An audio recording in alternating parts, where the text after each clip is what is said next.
اعوذ باللہ من الشیطان الرجیم بسم اللہ الرحمن الرحیم کذبت قوم لوط بالنذر انا ارسلنا علیہم حاصبا الا آل لوط نجیناہم بسحر نعمتا من عندنا کذالک نجزی من شکر وَلَقَدْ أَنذَرَهُمْ بَطْشَتَنَا فَتَمَارَوْا بِالنُّذُرِ وَلَقَدْ رَوَادُوهُ عَنْ ضَيْفِهِ فَطَمَسْنَا أَعْيُنَهُمْ فَذُوقُوا عَذَابِي وَنُذُرِ وَلَقَدْ صَبَّحَهُمْ بُكْرَةً عَذَابٌ مُسْتَقِرٌ فَذُوقُوا عَذَابِي وَنُذُرِ وَلَقَدْ يَسَّرْنَا الْقُرْآنَ لِلذِّكْرِ فَهَلْ مِن مُدَّكِرٍ وَلَقَدْ جَاءَ آلَ فِرْعَوْنَ النُّذُرُ كَذَّبُوا بِآيَاتِنَا كُلِّهَا فَأَخَذْنَاهُمْ أَخْذَ عَزِيزٍ مُقْتَدِرٍ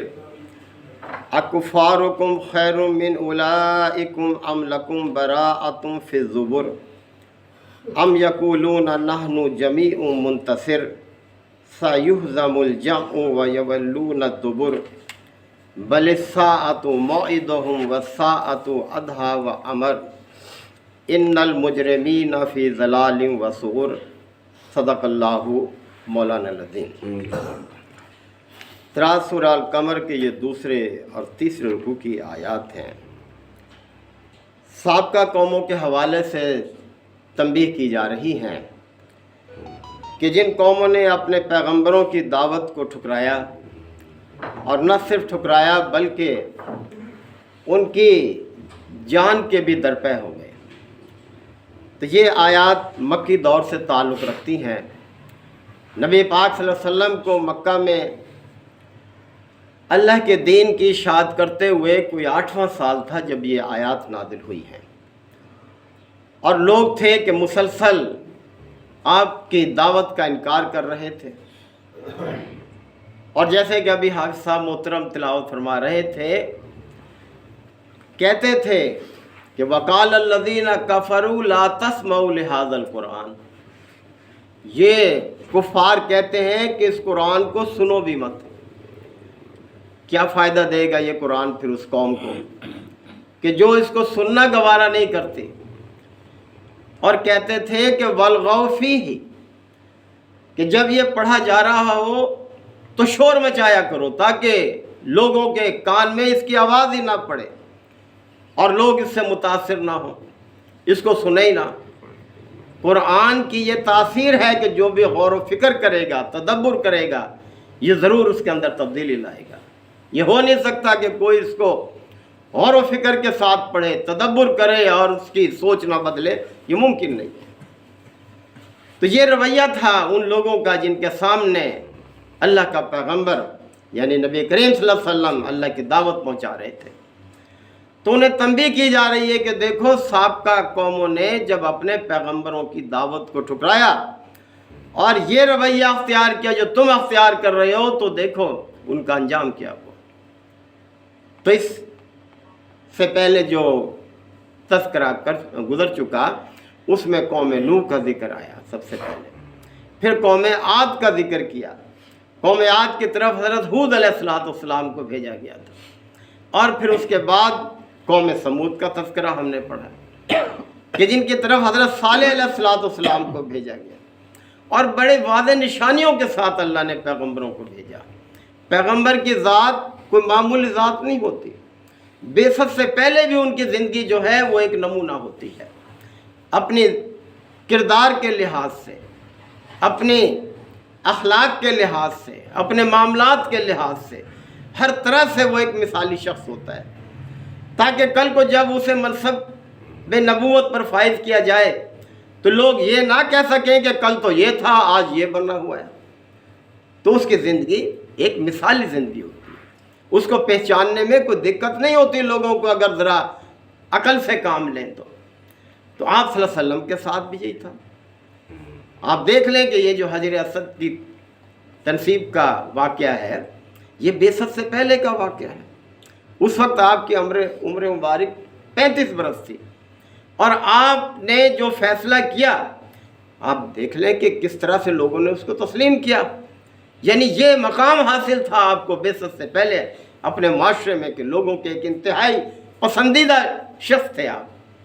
اور جو شخص بھی پاکیزگی پر قائم رہے گا، وہ جتنا زیادہ تقوی کی منازل طے کرے گا، وہ لوگوں کی نظر میں چہیتا بنتا چلا جائے گا، لوگ اس کو پسند کرتے چلے جائیں گے۔ یہ ہو نہیں سکتا کہ لوگ اس سے محبت نہ کریں۔ اور یہی وجہ ہے کہ آپ صلی اللہ علیہ وسلم کو کس طرح سے اللہ تعالیٰ نے کامیابی عطا کی کہ مختصر سا عرصہ، 23 سال کا عرصہ کیا ہوتا ہے؟ قوموں کی زندگی میں انقلاب برپا کرنے کے لیے یہ 23 سال کا عرصہ کیا ہے؟ لیکن تاریخ گواہ ہے کس طرح سے آپ کامیاب ہوئے، اور مخالفت کرنے والے کس طرح سے مات کھا گئے، اپنی شکست جو ہے انہوں نے خود اپنے آنکھوں سے دیکھی۔ تو یہ قوم لوط کا تذکرہ ہے۔ حضرت لوط علیہ السلام حضرت ابراہیم علیہ السلام کے دور سے تعلق رکھتے ہیں، اور فرمایا جاتا ہے کہ یہ ان کے بھتیجے تھے حضرت ابراہیم علیہ السلام کے۔ ان کی طرف فرشتے آئے، عذاب لے کر آئے، اور اس سے پہلے ابراہیم علیہ السلام کے پاس حاضر ہوئے، انہیں خوشخبری دی تھی بیٹے کی، اور بتایا تھا کہ اب ہم لوط کی طرف جا رہے ہیں۔ بڑا فکر لاحق ہوا حضرت ابراہیم کو کہ فرشتے لوط کی طرف جا رہے ہیں تو ضرور کوئی ایسی بات ہے۔ تو بہرحال اب اس کا تذکرہ چل رہا ہے۔ کذبت قوم لوط بالنذر، قوم لوط نے بھی، یعنی لوط علیہ السلام کی قوم نے بھی تنبیہات کو جھٹلا دیا، ماننے سے انکار کیا۔ انا ارسلنا علیہم حاصبا، تو دیکھ لو ہم نے ان پر پتھروں والی ہوا بھیجی، ایسی ہوا بھیجی کہ جس میں کنکر تھے، پتھر تھے، وہ ان قوم پر ہم نے برسا دی۔ جیسے قوم عاد پر دیکھ لیں کس طرح سے اللہ تعالیٰ نے ان پر ہوا بھیجی تھی قوم عاد پر، کہ اس ہوا نے ان کو اٹھا اٹھا کر دے مارا، ایسے جیسے کھجور کے جڑ سے اکھڑے ہوئے تنے ہوتے ہیں، اس طرح سے اس قوم کا حشر کیا اللہ تعالیٰ نے۔ 7 رات 8 دن تک وہ ہوا ان پر چلتی رہی۔ تو ایسی ہوا بھیجی کہ جس میں پتھر تھے، جس میں کنکر تھے۔ اللہ جس چیز سے چاہے کام لے لے، اس کی فرما روائی کائنات کی ہر چیز پر ہے، کائنات کی ہر چیز اس کی مخلوق ہے۔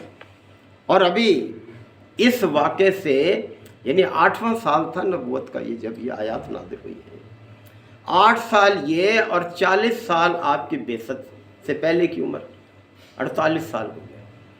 48 سال پہلے ہی وہ واقعہ پیش آیا تھا، اصحاب فیل کا واقعہ، اور وہ لوگ موجود تھے جنہوں نے اپنی آنکھوں سے اس واقعے کو دیکھا تھا۔ یعنی جو 50 60 سال 70 سال 80 سال کے افراد موجود تھے، وہ عینی شاہد تھے۔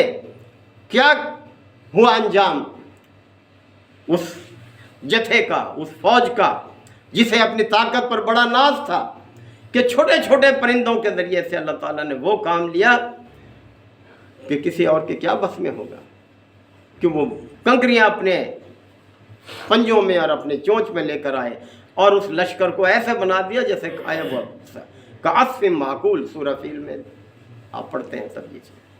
تو اللہ تعالیٰ جس سے جو چاہے کام لے لے، اس کی فرما روائی کائنات کی ہر چیز پر ہے، کائنات کی ہر چیز اس کی مخلوق ہے۔ تو اللہ تعالیٰ نے ہوا سے یہ کام لیا کہ وہ پتھروں کی بوچھاڑ ان پر پھینک، الا آل لوط، سوائے لوط کے گھر والوں کے، انہیں بچایا۔ نجیناہم بسحر، رات کے پچھلے حصے میں ہم نے ان کو نکال لیا اس بستی سے اور ان کو بچا لیا اس عذاب سے جو ہے۔ نعمت میں ان دینا، اپنے فضل کی بنیاد پر، کہ ہم نے یہ فضل کیا کہ جو لوگ ان کے پیروکار تھے ان کو ہم نے اس عذاب سے بچا لیا، ان کو جو ہے۔ کذالک نجزی من شکر، ایسا ہی ہم بدلہ دیتے ہیں ان کو جو شکر گزار ہوتے ہیں۔ شکر گزاری بہت بڑی بات ہے، قدر کرنا اللہ کی نعمتوں کی، یہ شکر گزاری ہے۔ اور اللہ کی نعمت، سب سے بڑی نعمت اللہ کا پیغمبر ہے، اللہ کی دعوت ہے جو پیش کی جا رہی ہے، جو سامنے موجود ہے، اس سے بڑی نعمت کیا ہوگی؟ تو جو قوم اللہ کے پیغمبر کی ناقدری کرتی ہے، اللہ کی دعوت کی ناقدری کرتی ہے، اس کا کیا انجام ہوگا پھر؟ اور جو اس کی دعوت کو قبول کرتے ہیں، پیغمبر کے کندھے سے کندھا ملا کر جو ہے اس کے ساتھ چلتے ہیں، اس کی دعوت میں اس کے ساتھ شریک ہو جاتے ہیں، تو پھر اللہ فرما رہا ہے کہ کذالک نجزی من شکر، ہم شکر کرنے والوں کو ایسا ہی بدلہ دیتے ہیں۔ یعنی قدردانی کرنے والوں کو، شکر کا مطلب ہے قدردانی بھی، کہ جو قدردان ہوتے ہیں اللہ کی دعوت کے، ہم ان کو پھر اچھا بدلہ دیتے ہیں، ایسا ہی بدلہ دیتے ہیں۔ وَلَقَدْ أَنذَرَهُمْ بَطْشَتَنَا، اور انہیں خبردار بھی کیا تھا ہماری پکڑ سے، ایسے عذاب نہیں بھیج دیا اس قوم پر۔ یعنی لوط علیہ السلام نے اپنے قوم کے لوگوں کو اللہ کی پکڑ سے خبردار کیا تھا، بتا دیا تھا۔ فَتَمَارَوْا بِالنُّذُرِ، لیکن وہ ان تنبیہات کے بارے میں شک میں پڑے رہے، انہوں نے یقین ہی نہیں کیا، ٹال دیا اس کو، باتوں میں اڑا دیا اس کو، پیغمبر کے تنبیہات کو۔ پیغمبر کی بات کوئی معمولی بات تو نہیں ہوتی، وہ تو ایسی بات ہوتی ہے جو اللہ کی طرف سے اس کو بھیجی جاتی ہے، اللہ نے جو فیصلہ کیا ہوتا ہے وہ ان کو بتایا جاتا ہے۔ وَلَقَدْ رَوَادُوهُ عَنْ ضَيْفِهِ، اور پھر اس قوم نے لوط علیہ السلام کو اپنے مہمانوں کی حفاظت سے روکنے کی کوشش کی، کہ وہ جو مہمان آئے تھے فرشتے حضرت لوط علیہ السلام کے پاس، وہ خوبصورت لڑکوں کی شکل میں تھے، اور ان کی قوم کی یہ فطرت تھی کہ وہ بدکاری کرتے تھے، مردوں کو عورتوں کی جگہ ان سے اپنی ضرورت پوری کرتے تھے۔ تو وہ خوبصورت لڑکوں کی شکل میں آئے، اور جب انہیں پتہ چلا تو وہ امڑ آئے لوط علیہ السلام کے گھر پر، اور کہنے لگے کہ ان کو ہمارے حوالے کر دو۔ لوط علیہ السلام نے بڑی منت سماجت کی اور کہا کہ میری بیٹیاں موجود ہیں، اللہ تعالیٰ نے یہ بنائے ہیں ضرورت کے لیے، نکاح کرو، یہ طریقہ رکھا ہے، اللہ نے ہر چیز کا ایک طریقہ مقرر کیا ہے۔ یہاں بیٹیاں تو مراد صرف اپنی ہی بیٹیاں نہیں، بلکہ پیغمبر کی قوم کی جو لڑکیاں ہوتی ہیں وہ سب اس کی بیٹیاں ہوتی ہیں۔ تو فرمایا کہ بیٹیاں موجود ہیں، اس طریقے کو اختیار کرو جو اللہ نے رکھا ہے، لیکن وہ بدمست ہاتھی کی طرح امڑ آئے، گھر میں داخل ہونے لگے۔ تو ان فرشتوں نے پھر حضرت لوط علیہ السلام کو کہا کہ ہم خود ان سے نمٹ لیں گے، آپ فکر نہ کریں۔ تو فرمایا جا رہا ہے کہ وَلَقَدْ رَوَادُوهُ عَنْ ضَيْفِهِ، اس قوم نے حضرت لوط کو اپنے مہمانوں کی حفاظت سے روکنے کی کوشش کی۔ فَطَمَسْنَا أَعْيُنَهُمْ، پس ہم نے ان کی آنکھیں موند دی، یعنی ہم نے ان کو اندھا کر دیا۔ ان کو جو لوگ چڑھ آئے تھے ان کے گھر پر بری نیت سے اور کہتے تھے کہ ان فرشتوں کو ان مہمانوں کو ہمارے حوالے کر دو، اللہ نے ان کو اندھا کر دیا، اور پھر ڈھونڈتے رہے، انہیں ملا ہی نہیں کچھ بھی۔ اس طرح سے کیفیت، یہ تنبیہ کی جا رہی ہے اہل مکہ کو کہ دیکھو کیا انجام ہوا ان کا۔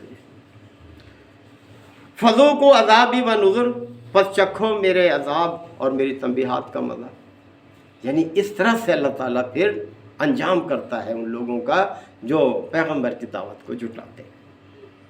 وَلَقَدْ صَبَّحَهُمْ بُكْرَةً عَذَابٌ مُسْتَقِرٌ، اور صبح سویرے ہی ان کو ایک ایسے عذاب نے آن لیا جو اٹل تھا، ان کے لیے طے شدہ تھا، کوئی ٹال نہیں سکتا تھا، کوئی بچ نہیں سکتا تھا اس عذاب سے۔ یعنی مجرمین کے لیے وہ عذاب اٹل ہو چکا تھا، اور صبح سویرے اس عذاب نے ان کو اپنی لپیٹ میں لے لیا۔ فذوقوا عذابی و نذر، اور کہہ دیا گیا کہ چکھو میرے عذاب اور تنبیہات کا مزہ۔ وَلَقَدْ يَسَّرْنَا الْقُرْآنَ لِلذِّكْرِ، اور ہم نے اس قرآن کو نصیحت کے لیے آسان کیا ہے۔ یاد رہے کہ یہ قرآن صرف مسلمانوں کے لیے نہیں ہے، ہدی للناس ہے، یہ تمام انسانوں کے لیے ہدایت ہے، اور قرآن کے حقوق ہیں انسانوں پر، اور سب سے پہلا حق انسانوں پر اس قرآن کا یہ ہے۔ یہ ڈاکٹر اسرار احمد مرحوم کا ایک چھوٹا سا کتابچہ ہے جس میں قرآن کے حقوق بیان کیے ہیں۔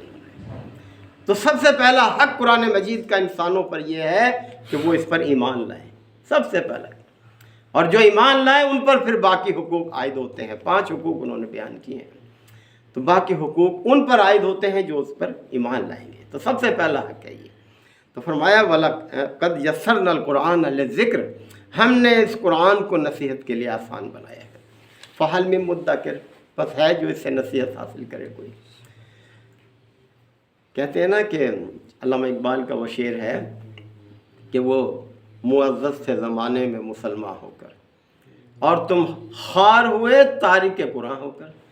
کیا وجہ تھی کہ 23 سال میں اتنا بڑا انقلاب آیا؟ اس لیے کہ وہ قرآن کو عملی طور پر اختیار کرنے والے تھے۔ وہ معزز سے زمانے میں مسلمان ہو کر ایسے مسلمان تھے جیسا قرآن چاہتا ہے مسلمان بنانا، وہ ایسے مسلمان تھے۔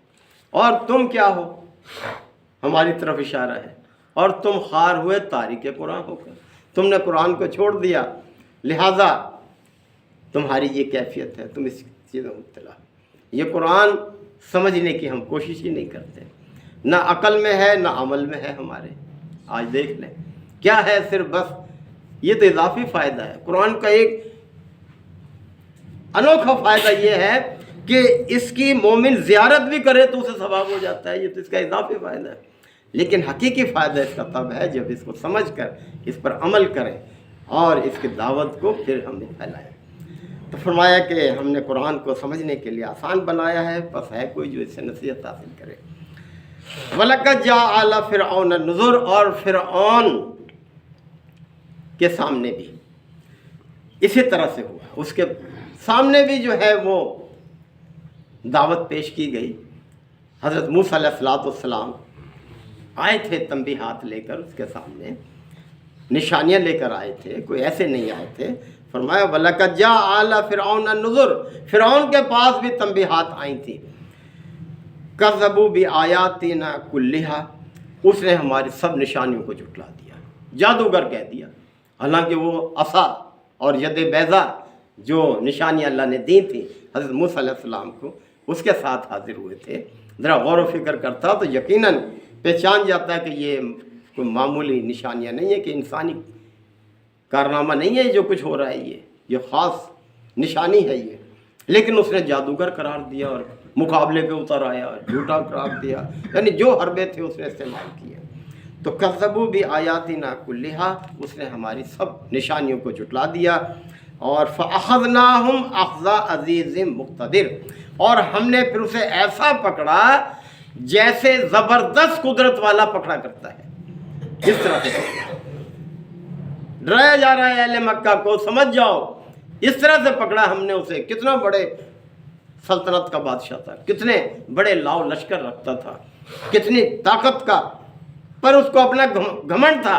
کہاں گئی وہ ساری طاقت؟ کس طرح سے ہم نے سمندر سے کام لے لیا۔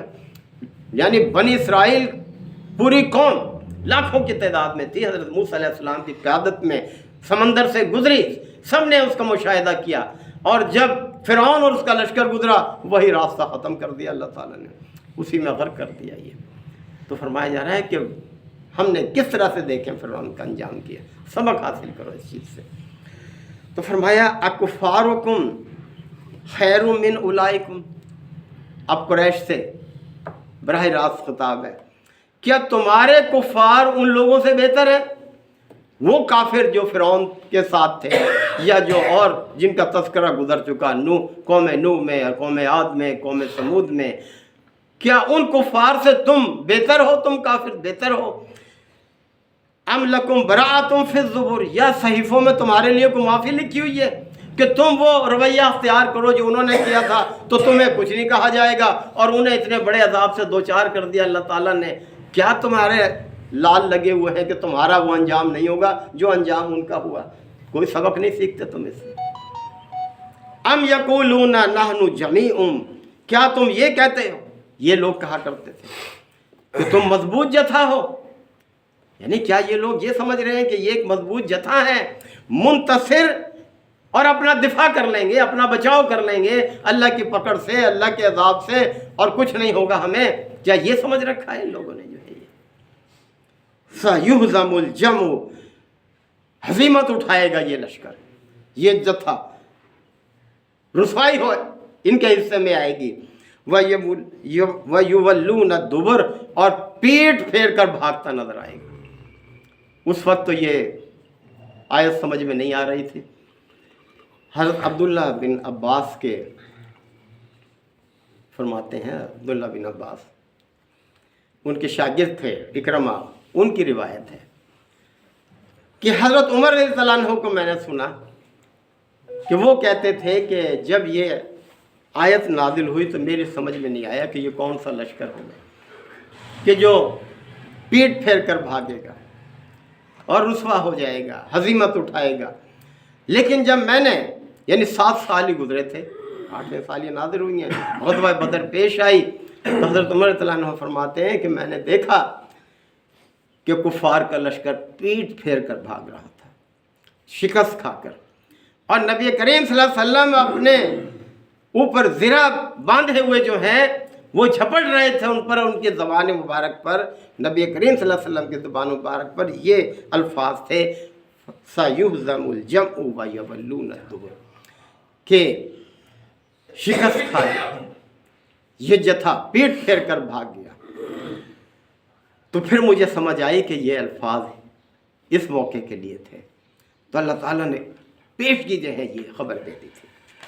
بَلِ السَّاعَةُ مَوْعِدُهُمْ، لیکن ان سے اصل وعدے کی جو گھڑی ہے نمٹنے کی وہ قیامت ہے، یعنی یہاں تو یہ انجام ان کا ہوا، لیکن جو انجام قیامت میں ہونے والا ہے وہ بھی ان کا منتظر ہے، وہ بھی ان کے سامنے آئے گا۔ وَالسَّاعَةُ أَدْهَىٰ وَأَمَرُ، اور وہ گھڑی تو بہت آفت والی گھڑی ہے، اور امر بڑی تلخ ہے، بڑی کڑواہٹ ہے اس کے اندر، لمحہ لمحہ اس کا تکلیف دے ہے۔ ان المجرمین فی ضلال و سعور، یقیناً مجرمین بھٹکے ہوئے ہیں، دھوکے میں پڑے ہوئے ہیں، اور وسعور، اور یہ ان کے عقل ماری گئی ہے، یعنی دیوانگی کا شکار ہے، عقل سے کام ہی نہیں لے رہے۔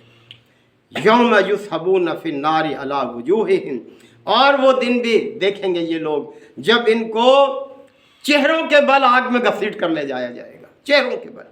یہ انتہائی ذلت ہے، انسان کا چہرہ اس کا سب سے عزت والا حصہ ہوتا ہے، وہ اپنے چہرے کو بڑا سجا کر رکھتا ہے، بڑا نمایاں رکھتا ہے، اس لیے کہ چہرے سے ہی انسان کی شناخت ہوتی ہے۔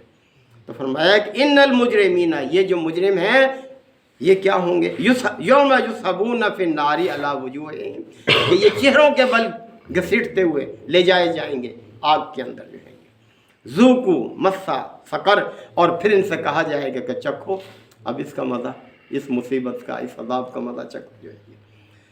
تو تنبیہ کی جا رہی ہے اہل مکہ کو، دیکھو اس دن سے بچو، اور اس سے بچنے کا ایک ہی راستہ ہے، اور وہ راستہ یہی ہے کہ دعوت کو قبول کر لو، اس سے ہٹ کر کوئی اور راستہ نہیں ہے۔